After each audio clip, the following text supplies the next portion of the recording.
কেমন আছো সবাই? আশা করছি খুবই ভালো আছো। আজ আমাদের এখানে পুজো, তো চলো আগে আমরা কাজগুলো করে নিই, তারপর তোমার সাথে দেখা হচ্ছে। দিনটা ছিল বুধবার, আজ আমাদের কালী পুজো। সকাল সকাল মা ঘুগনি রান্না করছে, আর এদিকে সব ভাই বোনেরা ফোনের মধ্যে ডুবে আছে। আর এদিকে দেখতে পাচ্ছ, ইনি আমার ভাইঝি। ওর মা এত বিজি তাই দিদিকে খাওয়াতে দিয়েছে। মিঠি রানী তো আমার দিকে তাকিয়েই বসে আছে। তারপরেই মা বলল ঠাকুর বেড়াতে আসছে, জলটা ঢালতে। তাই আমিও রেডি হয়ে গেলাম জল ঢালার জন্য।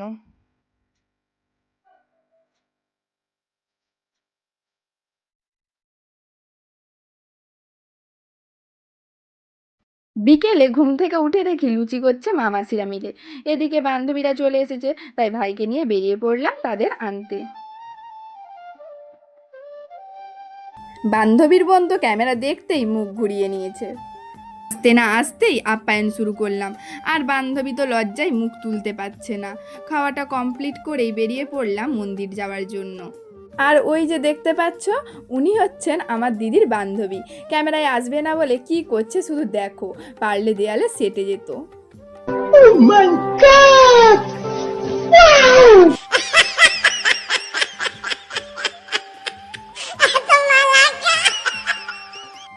দুপুরে প্রচুর বৃষ্টি হয়েছিল, তাই রাস্তাঘাট প্রচুর কাদা।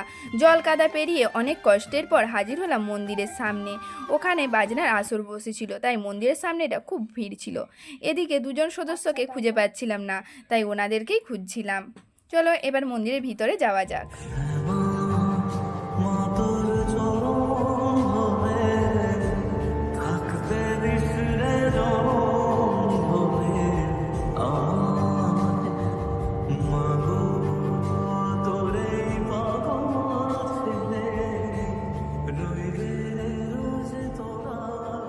এটা ছিল মন্দিরের বাইরের ডেকোরেশন। আর এদিকে দেখো, আমার বান্ধবী বুঝতেই পারেনি যে ক্যামেরা চালু ছিল। আর এদিকে দিদি আমাদের সবাইকে নিয়ে যাচ্ছে আইসক্রিমওয়ালা কাকুর কাছে। আর কাকু তো দেখেই হাই হ্যালো শুরু করে দিয়েছে। আর সবাই মিলে এবার আইসক্রিম নিয়ে নিলাম।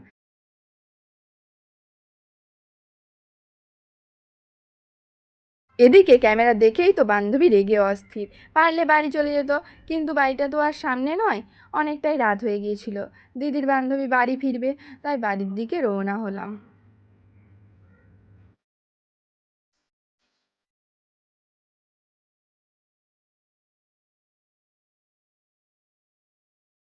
বান্ধবীর মনে হচ্ছে না আজ আর খাওয়া শেষ হবে। বাড়ি চল, তোকে ভালো করে গিয়ে খেতে দেবো।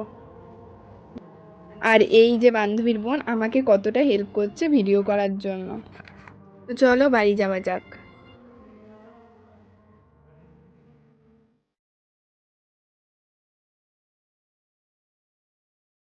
হ্যালো বন্ধু, কেমন আছো তোমরা সবাই? আশা করি তোমরা খুবই ভালো আছো।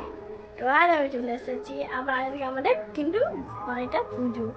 আর কিন্তু তোমরা বুঝতে পারছো, আর এটা কিন্তু খুবই ভালো। আর কিন্তু যদি দেখতে পাচ্ছি তোমরা ভালো ভালো কতটা অনেক এসেই দিদি আর আমি ক্যাটারিং এর কাজ শুরু করেছি।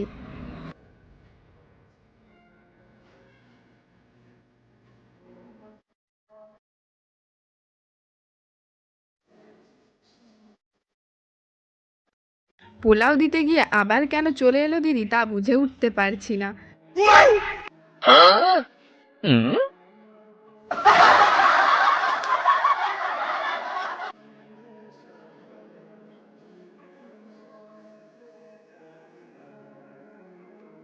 জল এনে জল দিতে ভুলে গিয়েছিলাম গাইস।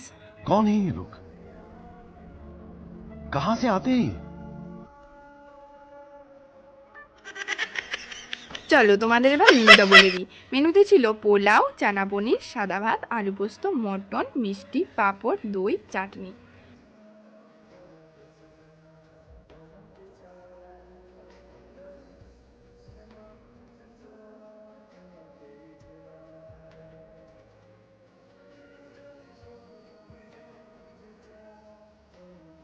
বান্ধবী টিউশন লেটে যায় জানতাম, এদিকে বান্ধবীর খেতেও যে লেট তা জানতাম না। যাই হোক, বান্ধবী ডোন্ট মাইন্ড। তো ভিডিওটা এখানেই শেষ করছি, পরের ব্লগে আবার দেখাবে। দেখানোর মধ্যে টাটা।